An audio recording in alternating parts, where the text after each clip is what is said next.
welcome to another episode of Jim's Allotment Garden.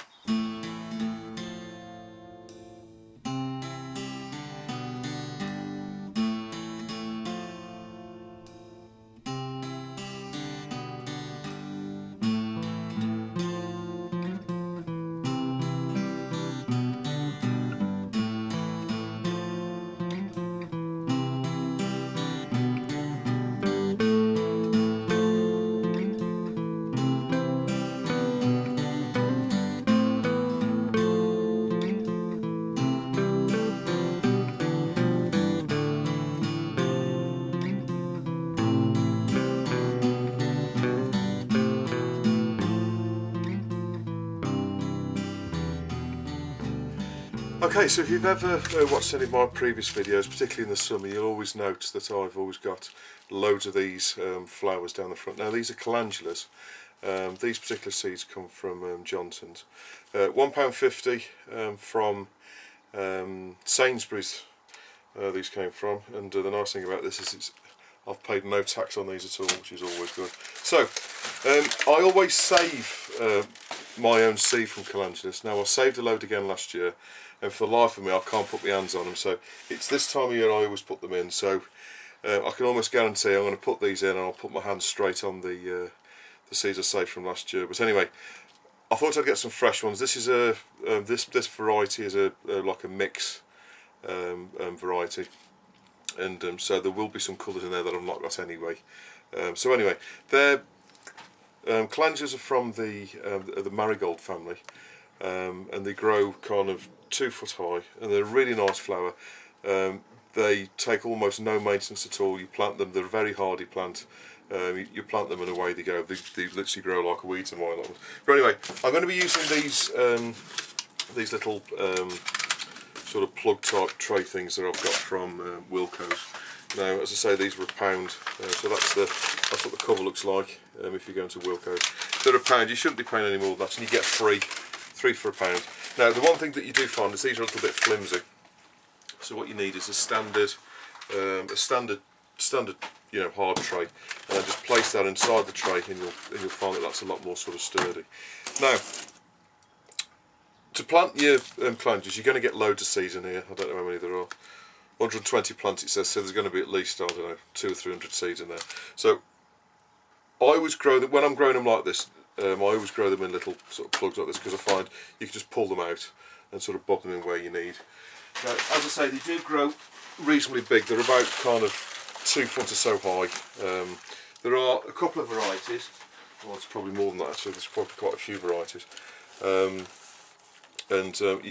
know, they kind of range from kind of 1 foot high to sort of 2 foot. These are a little bit higher than the ones I normally have, so I thought I'd have a different style. Now, all I'm doing is just basically sticking. I don't know if you can see, but all I'm doing is just firming in the soil or the compost. This is the clover compost that I've talked about in previous episodes.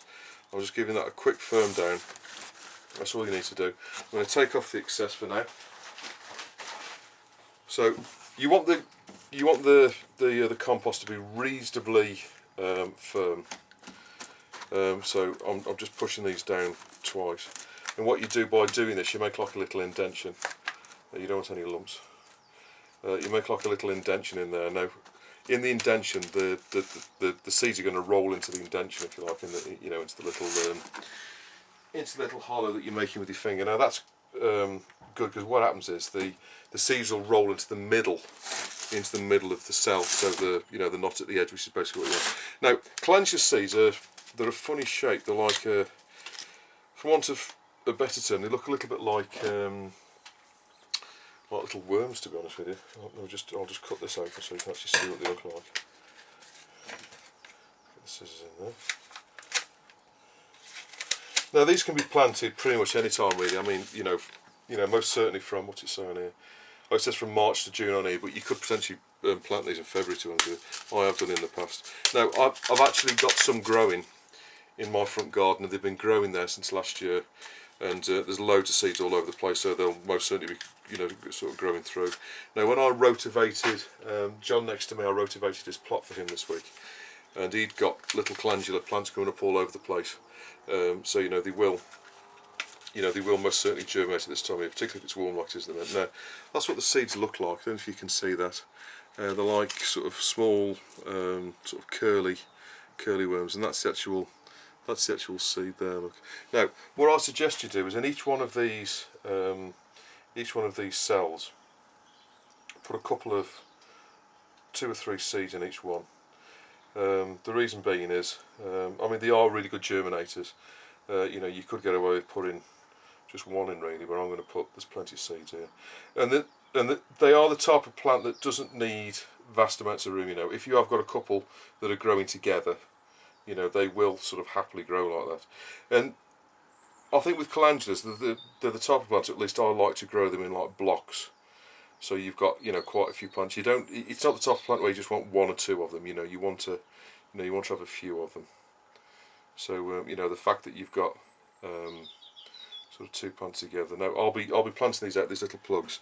I'll be planting these out really as soon as they get to kind of that high, sort of 2-3 inches high. I'll be planting them straight out. As I say, they are a hardy plant. You know, unless you have a really bad frost, they will survive it. I've had, as I've said, you know, we've had plenty of frosts even this week, and there are plants at the front that have gone all the way through the winter. And you know, if I left them, they would carry on flowering this year. But I'll probably pull them out because they never flower as well the second year. So I always like to put fresh plants in, or at least the young ones that have grown from seed this year. And they do grow quite quickly. You know, they will quite rapidly sort of grow and flower. Now, the only thing you need to do with these as soon as they've started flowering is the same with anything really, is deadhead them. Because as soon as they start to make seed, obviously there's a hormone change in the plant, and then the plant will start to shut down then. So if you pull the, you know, as the flowers go over, if you pull the flowers off, the old flower heads off, you know, the hormone that creates the seeds will basically stop, and you know, it'll continue to flower for you. Now these will flower right the way through the season. You know, they'll flower. I mean, it says on this packet here that they'll actually flower, flowering right up until October. I think they'll actually flower a lot longer than that. I've been growing these for years, and I've had calendula flowers into December basically. So there they are on the top. I don't know if you can see those, but I've got all the seeds on the top. Now you want a really shallow cover on these. You know, you only want, basically I'm just going to fill up the tubs right to the top like that with loose. So I guess I've probably got about 1/4 of an inch, if that, probably 1/8 of an inch, or sort of 3 millimeters or so of soil on the top.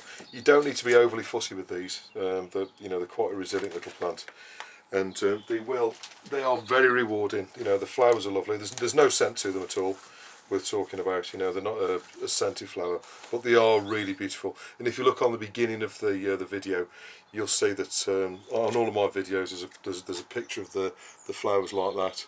Right the way up the front of the allotment. Now, all you need to do, as soon as I've done that, all I've done is cover the cells. Just for good luck, I'm just going to put my finger in each one just to firm down the soil. Now, all that's doing really is making sure that there's no air gaps between the soil and the seed. You don't need to be overly hard with it. Just make sure that they're contacting. Now, again, as I've explained with seeds, always use tap water. You want to give them a reasonable amount of water to start off with, and that will rehydrate the seed and get them to start growing. So I'll give them a bit of water now, and I'll just keep my eye on these, and I'll maybe give them a bit more water tomorrow, depending on what the weather's like. But they'll be great in an unheated greenhouse. There's no need to put glass on over it or anything like that. You can just leave them like that. Obviously, don't forget to put a label in so you know what they are. But I can just put them up a quiet corner of the greenhouse now and leave them to grow away.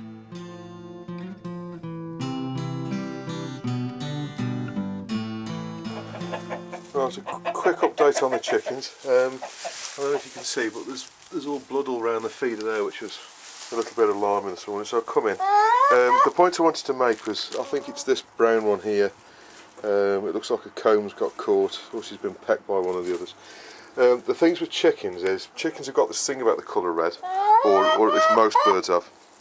And if any of your chickens are bleeding, it's always worthwhile taking them away from the other chickens and just put a bit of Vaseline on onto wherever they're bleeding. Obviously she's stopped bleeding now, so I'll leave her be. But chickens tend to go into like a frenzy. If they see blood, they'll basically attack anything that's bleeding. So always make sure if your chickens ever do bleed that you put a bit of Vaseline on and just stop the bleeding. The other thing you can do is just put a little bit of talcum powder on. That will also stop the bleeding. But all of these, as you can see, the combs and the combs, the bit at the top. Combs range quite a lot. Obviously this one here's got a small, she's just run off, but that one's got quite a small comb. These ones here, as you can see, the sort of the comb there, the bit at the top, they're quite bright red, particularly these here, and that tells you that they're now in lay, and they'll be laying now. I don't know if you can hear, but these already know what they're having for the breakfast. So as it's Easter, oh, nearly falling over. They're going to have some hot cross buns, and they're going to have a bit of bread. So they'll actually ravage through these things. So all I'm going to do is put it on the floor and let them get on with it. But they always like a bit of bread, as you can see. They quite like the hot cross buns as well, but I'll leave them to it now. But I just wanted to make the quick point: if you do see any blood like that in your chickens, typically it's nothing worth worrying about. Obviously, because it's round the feeder there, it's obviously one of the combs that has got caught. But the other point I wanted to make is obviously when your chickens do, whenever you see the two white ones, can you see how red the combs are? That's basically because they're now in lay, and they're laying eggs. So that's a really good sign that the chickens are doing what they should be doing at this time of year.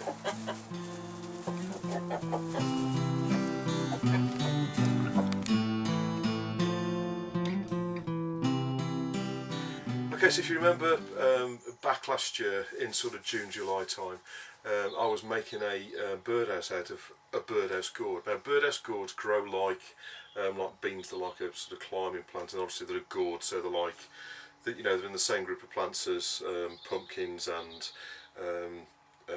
gherkins and cucumbers and all that kind of stuff. So they grow very similar to like a cucumber. It's a vine that grows up, climbs up, and then they produce these gourds which are sort of about this big. The sort of the hang out of the vines, and you can't eat them, but what they are really good for is making birdhouses with. Now if you look back at June part 6 last year, I'll put a link down the bottom anyway, but basically I was showing you how to make basically the birdhouse gourd. All you need to do is effectively empty it all out.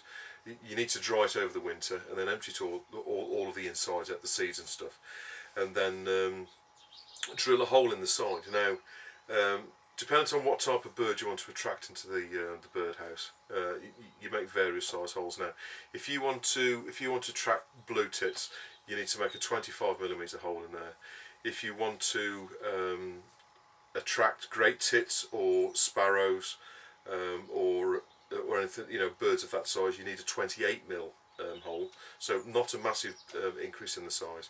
And house sparrows, you need a 32mm hole in the side of the birdhouse gourd. Now I'm going to attach my birdhouse gourd to the greenhouse here, so I've made a metal bracket to fit onto it. And if you remember, I was actually making a little porch for it and that in July part 1, which I'll put a quick link across the bottom. But basically this is where we are today. I've painted it. As you can see, it's like a grey and purple sort of motif, and that's the metal framework at the bottom there.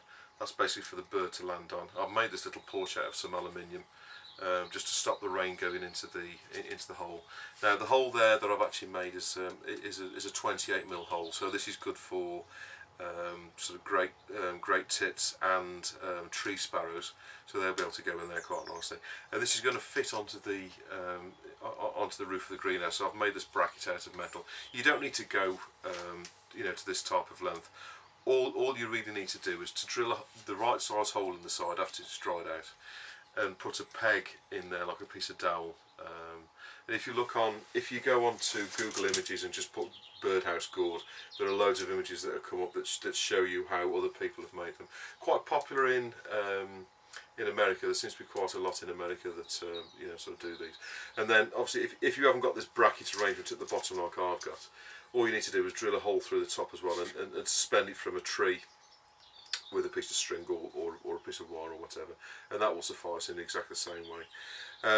For most certainly in the UK, if you want the best chance of attracting a bird to it, what you need to do is to face it in a north to east direction. Now where we are here, sort of north is in that direction and east is sort of behind me, so I'm going to be facing it sort of northeast direction, and all being well, I'll be getting either a great tit or a tree sparrow in here this year. You will notice that the actual hole, what I've done is I've painted around that with some red paint. As I've explained before, birds are very attracted to the red colour, but what this actually does is it kind of advertises the fact to birds that there's a hole in it and they can potentially make a nest, so that will sort of attract birds towards it, the red paint around the hole. If I hadn't painted that on there, they may well not have spotted the birdhouse was actually there. So what I'm going to do now is I'm going to fit this to the greenhouse roof, and I'll show you what it looks like when it's up there. And all being well, fingers crossed, I shall get some little birds in here this year. Okay, so there's the birdhouse gourd on the top of the greenhouse roof. So all I've got to do now is wait, and fingers crossed a little bird will go in there and make its nest.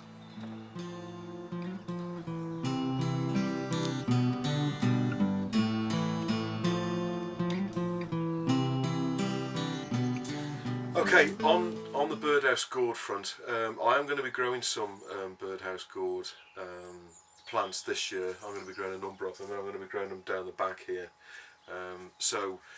Just to let you know, if you do want any seeds, they are available. I've actually purchased mine off eBay. There are a number of people on eBay selling them, and they are sort of quite cheap. I think I've paid £1 for 15 seeds or something like that, so they're not overly expensive. And you need to be planting them sort of next month, sort of the end of April. So that's why I've sort of placed an order for mine. I've not got them yet, but basically they're just like they look a little bit like the seeds look a little bit like a sunflower seed. In fact, they don't look like a normal sort of flat sort of gourd seed. But yeah, so I'll be showing you how to grow them anyway. But now's the time to get your seeds if you are interested in growing some of these gourds and making a birdhouse of them. Out of one single plant, you're going to get 5 or 6 of these. So you know, you don't need too many of them. But I would suggest, if you are going to grow them this year, and when I put the videos out last June, there's a few people that said they were interested. Now's the time to get your seed.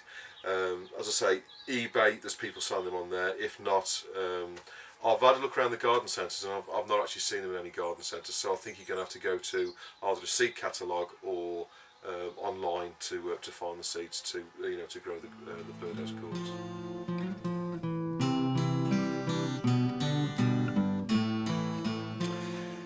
Okay, so now I'm going to put in the Aquilegia. Now these are seeds that Tina and Jason have very kindly sent down to me. Now Aquilegias are, you see them around the countryside everywhere really. I mean, they are, I believe, an indigenous plant of Britain, because you do see them out in the countryside. And they're a lovely plant, and they're incredibly diverse. You get all sorts of colours. Now these are pink, white and lilac and white. I did a seed swap with Tina. She's got some of my dark purple and black ones, but the seeds are quite small. They're like little black seeds. I don't know if you can see those, and they're you don't need many, because they do germinate reasonably well. Now I'm going to be sprinkling probably about five or so seeds into the centre of each of these, into these cells. Now these are the slightly larger cells. I don't know if you see, there's sort of that many. Now again, these came from Wilco's. I bought these last year, and I think these are also £1 for 3. And I'm putting these in. You need a reasonably, with seeds this small, you most certainly need quite a fine compost. So as you're, if you don't use a fine compost, the problem that you have is, you get some air gaps in the seeds. Now, as I say, I'm putting about 5 or so seeds in each of these, and you don't, with Aquilegia, you don't want the seeds to be sort of buried too deep. I'm just putting the rest of them in now.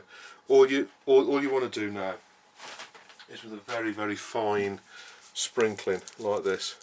Sort of rub it between your hand like I'm showing you now. Just over the top.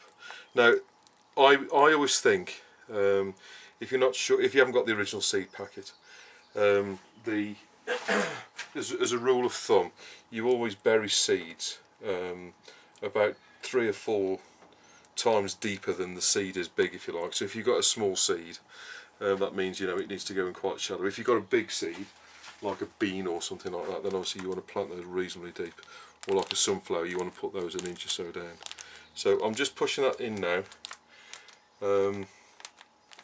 just to hold it all in. And now, again, with tap water in a pot bottle with my little adapter thing on the end, just put that in, and just give them a little bit of water. You don't need to put too much water in, that'll be more than enough. Now I'll put those, leave these in the greenhouse to germinate, and then I'll be putting these out as soon as the front border, so probably in May I'll plant these out into the garden.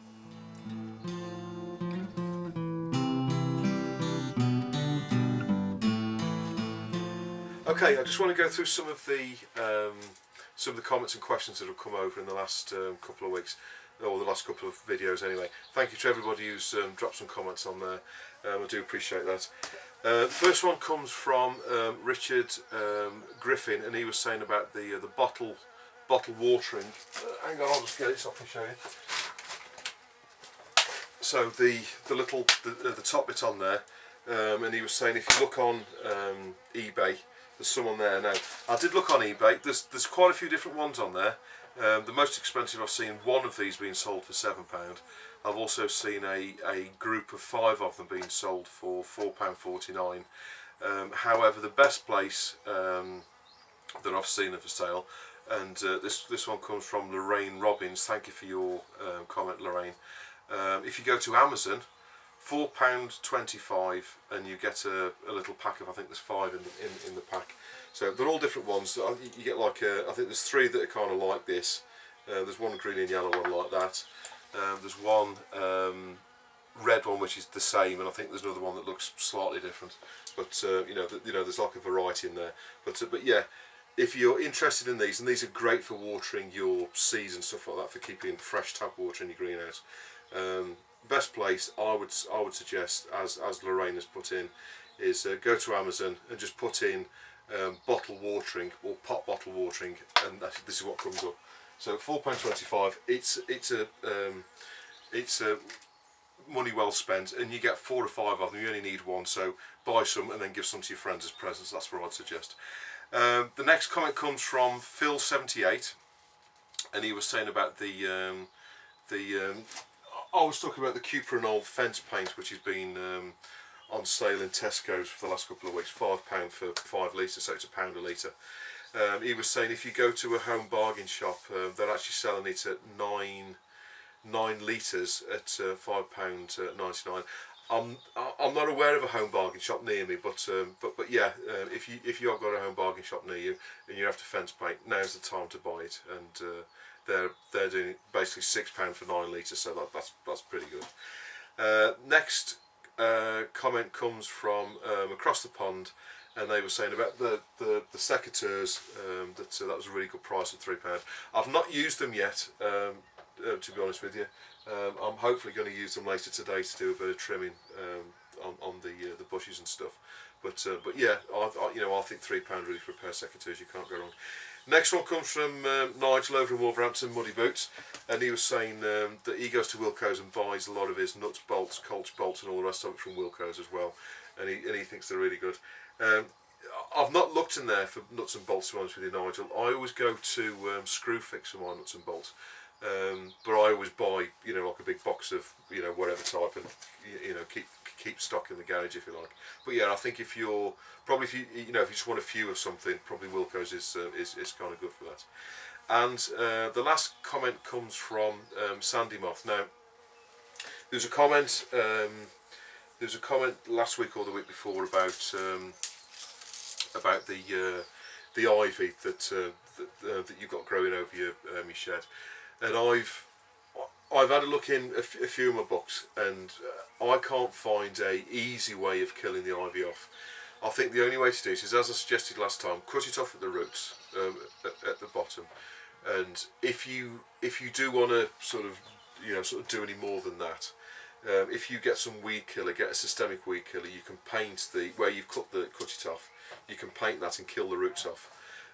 You know, there's a couple of different weed killers if you have a look online that will do that. The problem that you've got with ivy is ivy's covered in like a waxy substance on the leaves. So if you spray any weed killer onto them, it just doesn't soak into the leaves, and you know, you can't. Basically, ivy's sort of almost immune to weed killers because of this waxy finish it's got on the leaves. So what you need to do is cut the stem off at the ground with either a saw or a pair of secateurs or whatever, and then paint a bit of weed killer onto the shoot, so it kills the shoot and the roots off. That's the best thing I could suggest.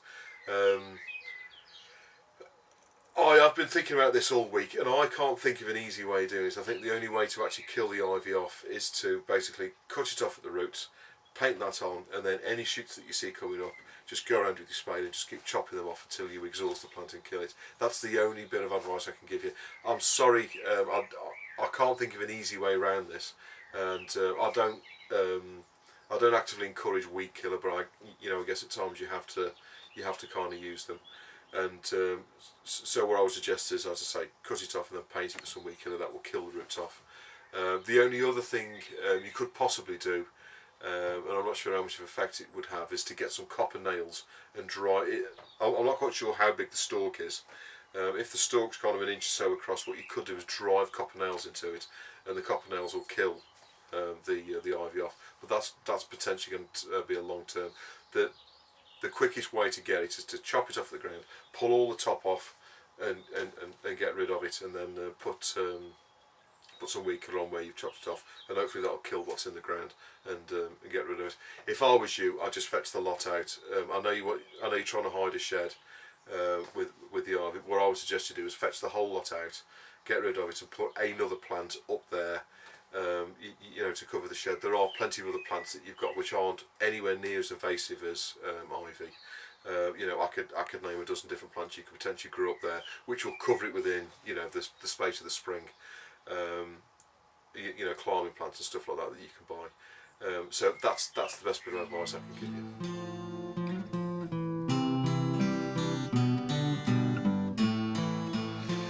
Okay, so I'm just with the raspberries. What I'm going to do is just trim the old raspberry canes down. Now, when you get to this time of the year, this is just sort of the 24th, 5th of March.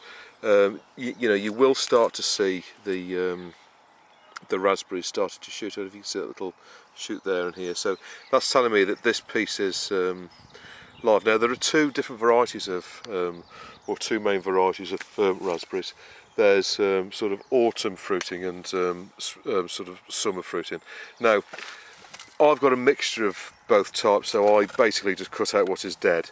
So if I wait to this time of year, obviously this one here, this one's got little shoots on it here, so I know that that's live, so that's going to most certainly grow. So anything like that, all I'm going to do with my trusty new secateurs, I'm just going to take that off just about a sort of 9 inches or so above the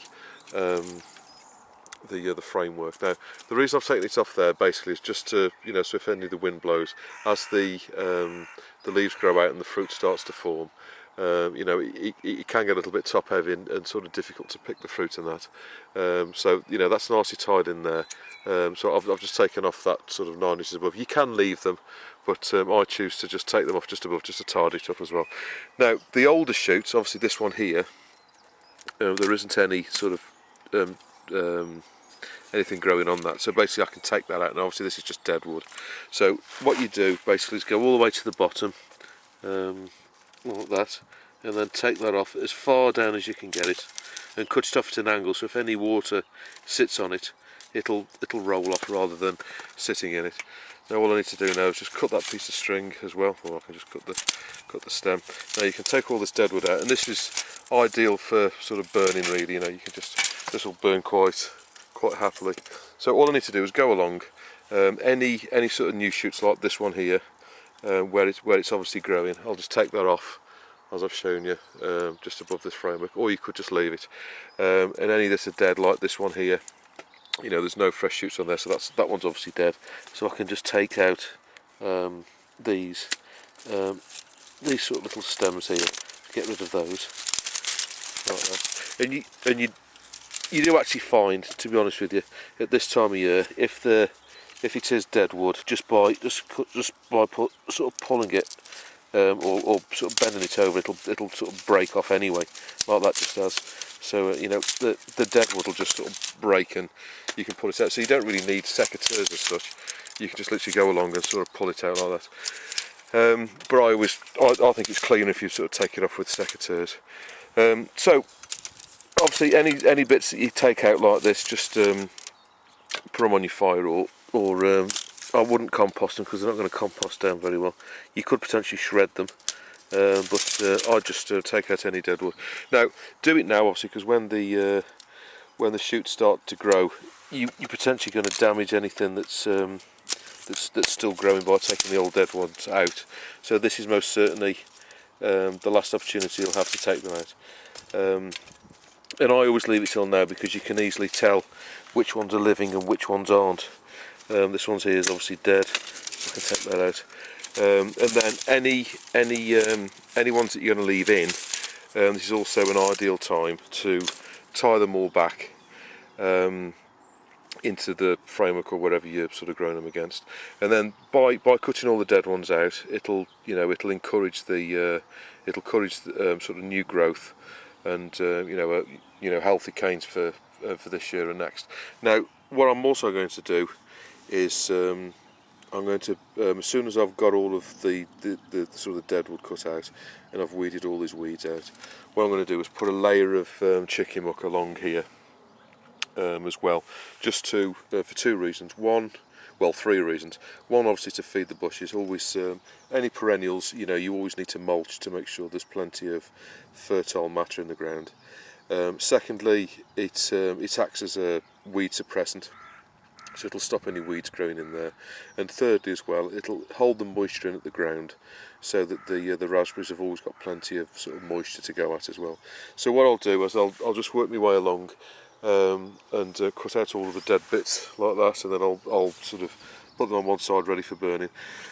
The one other tip that I will give is raspberries have got these, I don't know if you can see them, but there's like little spines on there. Now if you're not careful, I mean I'm alright because I'll be careful, but what I would suggest is if you are going in there and pulling them out and you've got quite a few together, I'd suggest you wear sort of long sleeved a long sleeve top, or possibly even gloves as well, because these little spines can be a bit sharp and they can sort of scratch your arms if you're not careful. So before you have a go at your raspberries, I would recommend you put long sleeves on, just to protect your arms a little bit. So I hope this episode was of some use to you. Please don't hesitate to put any comments or questions you've got below, and I'll always get back to you. And I'll see you on the next episode of Tim's Garden.